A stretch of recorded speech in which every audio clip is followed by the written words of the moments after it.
Red Ground, voilà un nom qui sonne comme un titre de film. C'est en tout cas le nom de l'association que vous portez. Fabrice Pueda, bonsoir. Bonsoir. L'association Terre Rouge, pour la traduction, existe depuis une quinzaine d'années, longtemps restée en sommeil. Qu'est-ce qui a déclenché son retour ? C'est suite à l'incendie qu'il y a eu fin de l'année dernière qu'on a pris conscience qu'il fallait faire quelque chose pour l'environnement du coin. C'est quand même plus de 2500 hectares de forêt qui sont partis en fumée à cette époque-là. Donc on a essayé de voir avec la mairie pour prendre des mesures pour la pose d'un portail, pour la restriction de la circulation dans le coin. Alors justement, vous avez obtenu l'interdiction aux véhicules motorisés d'accéder à la montagne des sources. Cela avait d'ailleurs fait grincer des dents. Hein. Peut-être rappeler pourquoi vous avez eu cette exigence. C'était pour pouvoir faire le nettoyage qu'il y avait besoin de faire dans le coin, pour pouvoir commencer à restructurer la zone, à pouvoir reboiser. Donc on voulait qu'il y ait moins de circulation pour qu'on puisse travailler plus tranquillement dans le coin. Alors, durant cette fermeture qui était temporaire, puisqu'elle est de nouveau ouverte depuis le 20 avril, vous avez mené une opération de nettoyage avec Calédocline en janvier dernier. Bilan de cette opération ? C'est presque 80 tonnes de déchets qui ont été ramassés, qui ont été triés, qui ont été retravaillés. Comment on pourrait dire ça ? Ça a été trié, il y a eu du triage, quoi. Il y a eu de la récupération. C'est pas été rejeté n'importe comment. D'accord. Beaucoup de bénévoles sont... On était à peu près, pour l'association, en gros, une vingtaine de bénévoles. Et en partenariat avec Calédocline aussi, avec les équipes de Calédocline, qu'on tient justement à saluer, à remercier.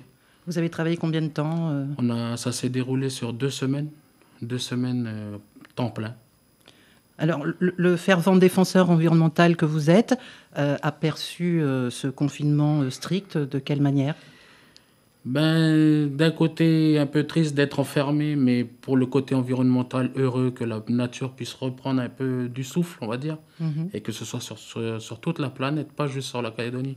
Vous y êtes retourné, là, depuis que... Oui, ça a été la première chose qu'on a faite, oui, c'était de retourner sur les lieux pour voir comment c'était. Et alors ?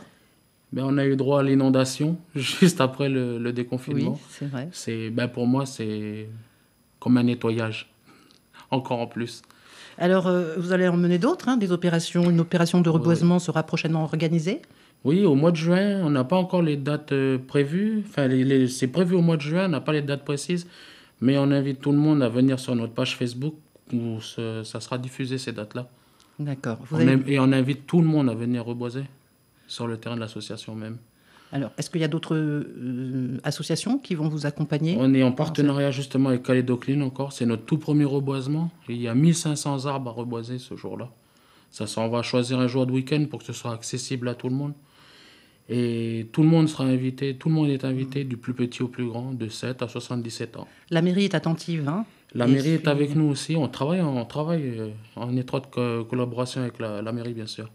Alors, les actions que vous avez menées jusqu'à maintenant semblent faire des émules, puisque vous avez été approché aussi par les gens du Nord. Oui, il y a des gens du Nord qui nous ont invités pour venir voir comment on pourrait faire pour les aider à nettoyer certains coins dans le Nord.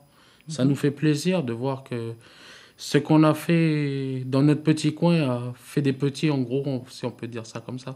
C'est aussi ça, l'enjeu de votre association, fédérer un maximum de gens ? Oui, fédérer un maximum de gens autour de la protection de la nature. Parce que c'est quand même important. On vit sur une belle île, une très très belle île, et si on pourrait la préserver un peu plus longtemps. Et là, je pense notamment au logo de votre association, qui est un caméléon, ça c'est très symbolique. Oui, pourquoi un caméléon ? Parce que le caméléon, il a plusieurs couleurs. C'est pour toutes sortes d'ethnies. On est blanc, noir, rouge, de toutes les couleurs. C'est pour tout le monde, ça rassemble tout le monde. C'est pour ça qu'on avait choisi ce petit caméléon-là. Et pourquoi le vert ? Parce que c'est pour la nature. Pourquoi est-ce que vous vous revendiquez aussi comme une association socio-environnementale ? Sociaux, parce qu'à la base, la plus grande partie de ceux qui sont dans l'association n'ont pas d'emploi. Donc si par la même occasion on pouvait créer des emplois, on a créé une démarche aussi de faire des champs agricoles pour pouvoir créer des emplois, certes, mais pouvoir se nourrir aussi d'un autre côté. Donc c'est socio-environnemental, voilà, les deux se mêlent bien ensemble. De beaux objectifs en perspective. Voilà. Merci beaucoup, Fabrice Pueda. Merci à vous. Longue vie à Red Ground. Merci. Et rendez-vous sur votre page Facebook pour vous rejoindre pour ce grand reboisement. Merci beaucoup. À bientôt. Merci.